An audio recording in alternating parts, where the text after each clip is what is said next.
spelade en röd seger där. Den var svag av Gustav Brottning. Ska vi sätta igång nästa match på match nummer 3. Match nummer 155. Otteråsdalist under Nis. Och den Manolik Malmö.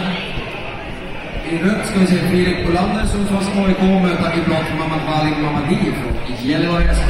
Det är Big 4 i GR11-kategorin.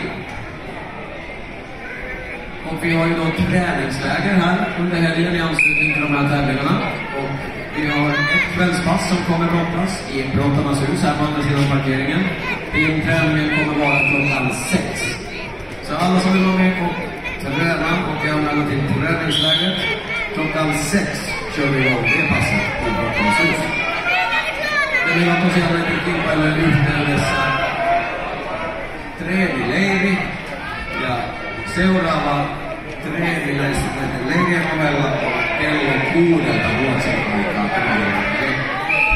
30 päästä on se lauantai-illan treeni ja se lähtee tuossa Kosnaarin treenipaikassa käyntiin.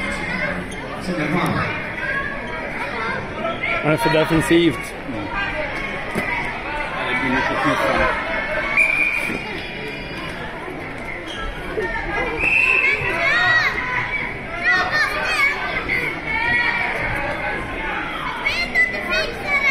Bygg på ryggen! Bra!